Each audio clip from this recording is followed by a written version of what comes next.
Hi, I'm Rain. I work with Cockroach Labs, and I'm in charge of having fun. In case it's not obvious, at Cockroach Labs, they don't need a lot of fun input, just to be clear. But I found that if you have been in the biz, coding, SRE, whatever you're doing for 5, 10, 15, a longer amount of time, you start to forget how to release, how to find joy. And that means that you start to get to this place where you are stagnant, where you can no longer move forward. And so one of the things I would encourage you to do is actually move backwards mentally. Question, who here has kids? Okay.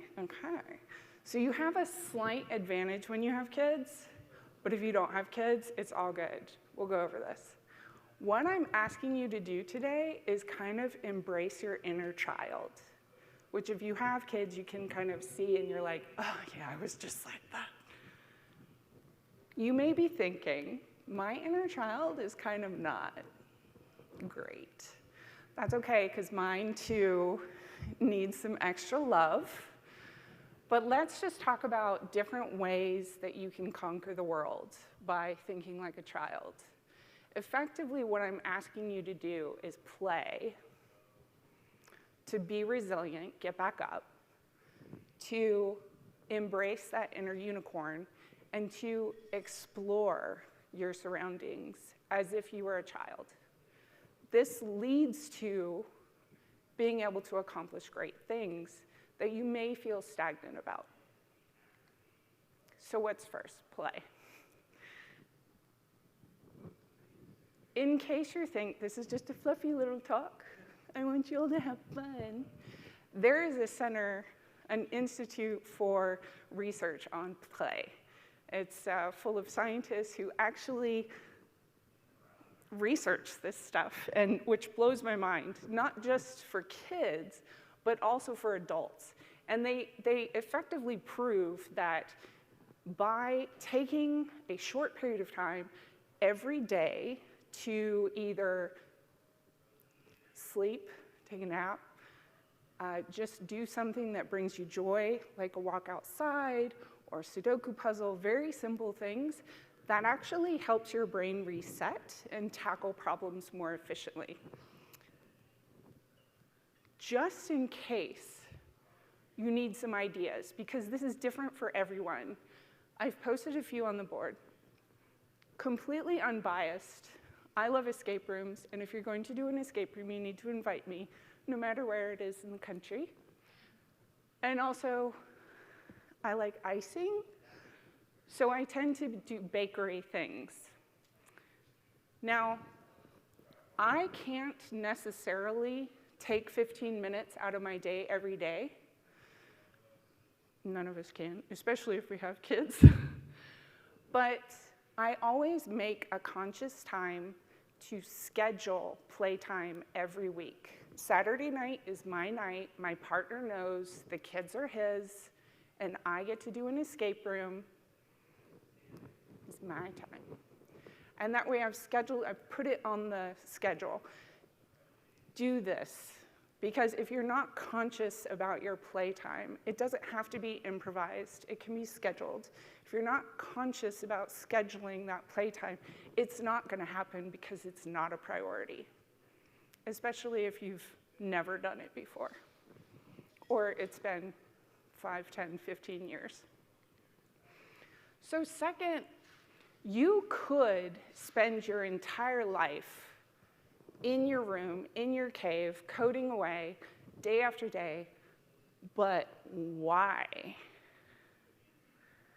I'm so glad you asked. Our innate instinct as children from birth is to explore. And this is to educate ourselves about our environment, it's to survive, it is a survival instinct. But one of the things that you do by exploration is that you grow your neural pathways. So not only are you releasing that work, For example, when you talk to your duck, I might be turning left. Are there coders in here? Developers? Okay. So one of the things that you do is you sometimes explore a problem from a different angle by talking to a rubber duck. And what that does is you are effectively telling your brain, I want to explore this problem externally by talking to this duck. I don't have any ducks today. Maybe someone else is giving away ducks. They should be. It's called duck coding. But by telling this duck, hey, I've got a bug in my program, it's not running, or I've got an incident, it's really hot, should I escalate? You're effectively getting your brain to explore that from another angle. You can put the duck away, that's fine, you can brainstorm, but your brain won't think the same. You can also do this with actual people. Chris, I'm having this problem. But Chris is going to respond to me, and maybe I don't want Chris's response. I just want you to listen, Chris. So I'll be very explicit with that in the beginning. So you can explore by yourself. You can explore with others too, and maybe that's more fun. You'll find how you are most efficient at exploring, but definitely get out there and explore. Now, some of the ways you can explore is to ignite that curiosity and never, ever let it go. I want to emphasize that listening is so important. I know I talked about this duck, but part of what you're doing is getting yourself to listen to yourself. I also abhor assumptions. I don't know where you're coming from. I can't say anything about you just by looking at you. And even if I ask questions, I'm not going to know everything about your history.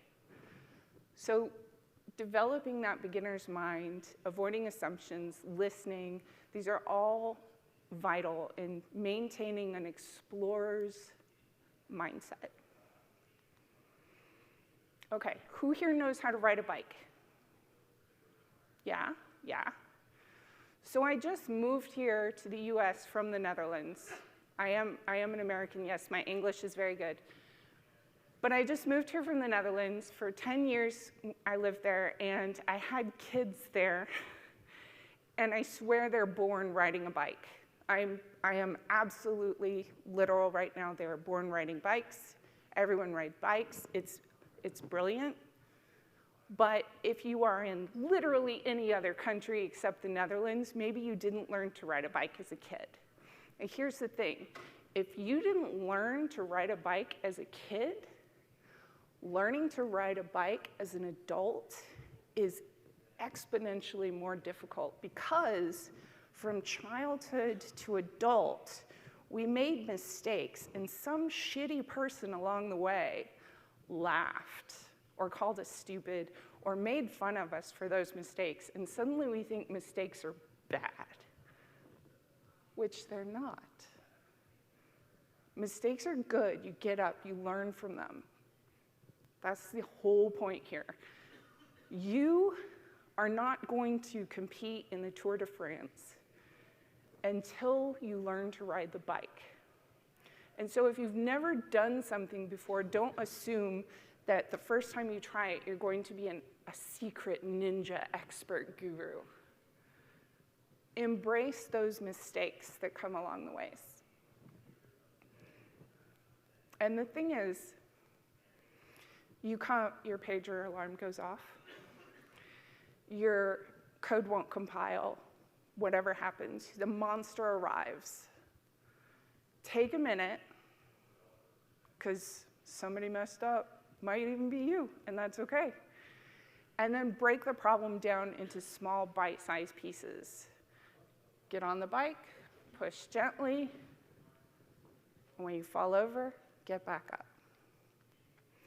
Now, this is where the analogy falls down, because I don't know whether or not you've had a kid, their bravery levels are entirely on them and wildly disparaging from one child to another, and there is nothing you can do about it. on their instinct.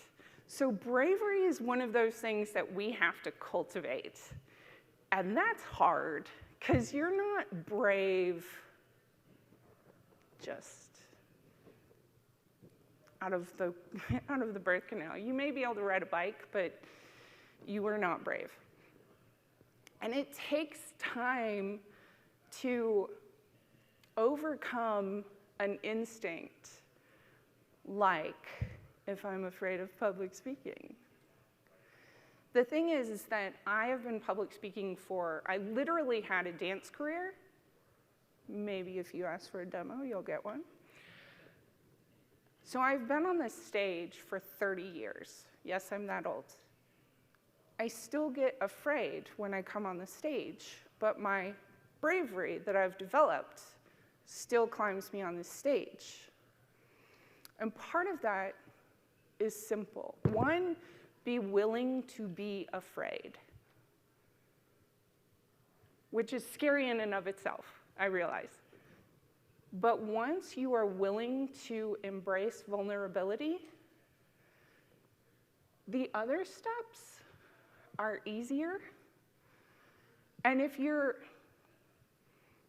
the second one comes out of that. If you are willing to embrace your vulnerability, to say, I am afraid of this, it instantly makes you braver. It instantly reduces the power of the fear over you.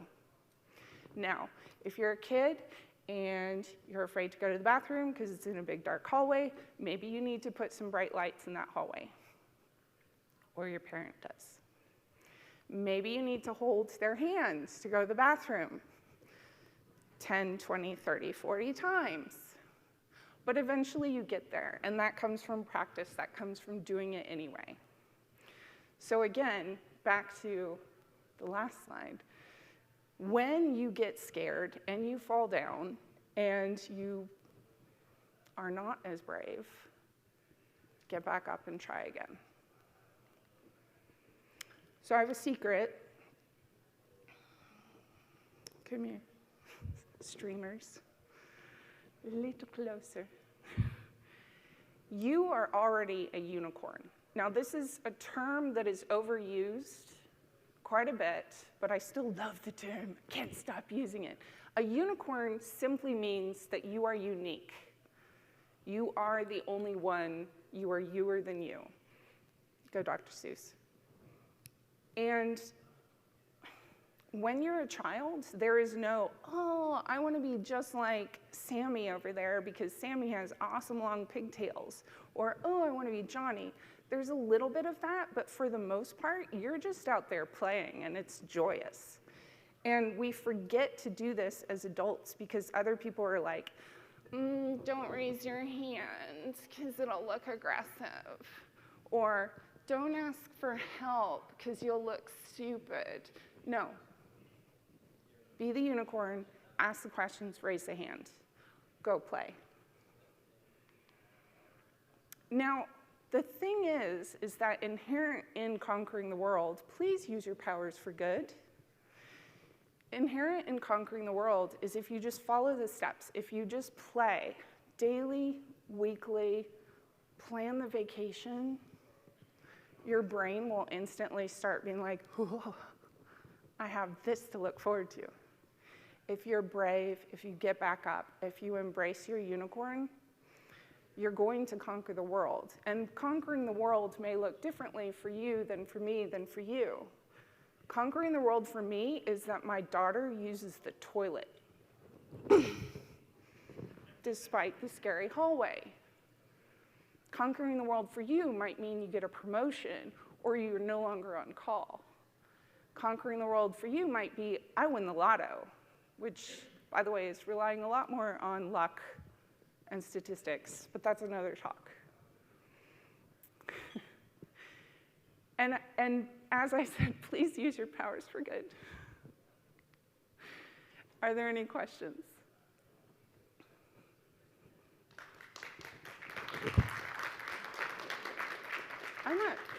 I'm not sure I could do a demo. I've got a lot of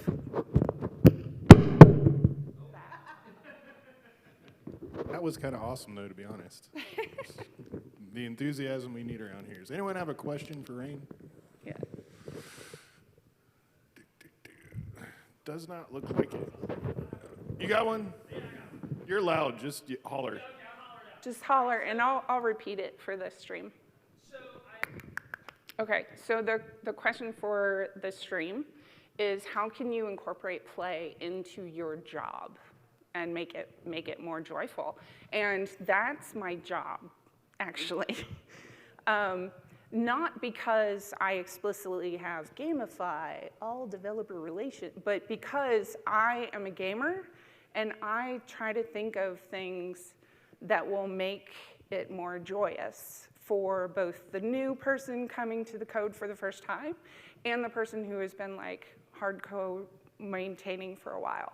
So one of the things I always say is look at Salesforce. So as far as education and repetitive behavior is concerned, Salesforce has killed it on badges and gamification of learning and whatnot. And one of the things you could do for Scrum, which is like a weekly cadence kind of reporting in on how far along you are on the report or the project, is you could pick a period of time and be like, what behavior do you want to encourage? Let's say it's bug killing.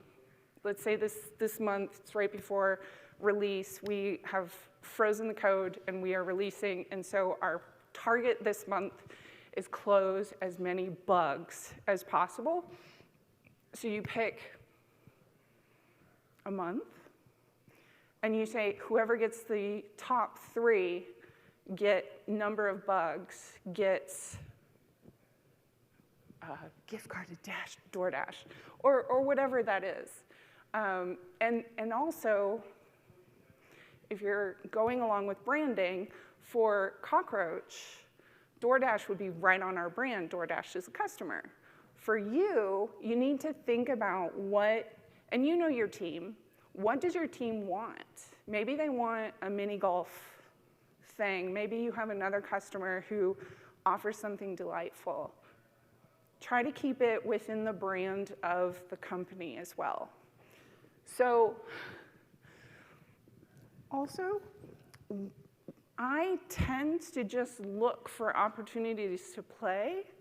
So a couple of the customers for Cockroach Labs are CockroachDB, are using CockroachDB for their games. And so I was like, why don't we have a stream about playing these games? And it'll bring awareness to the customers, it'll bring awareness to our project. You know, these opportunities exist. You just need to actively, consciously look for those kinds of, that's very specific, I know, but that's what I do. I look for ways to play. I normally, pre-COVID, every conference that I would go to, I would arrange an escape room every night of the conference. And that was just part of my job. So look for it. It exists. If you prioritize it, you'll find it. If you don't prioritize it, you won't. Any other questions?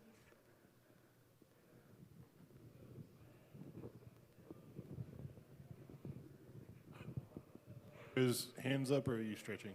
Stretching? I think that's got it. I really enjoyed that. Let's hear it again for Rain. Thanks so much, Rain.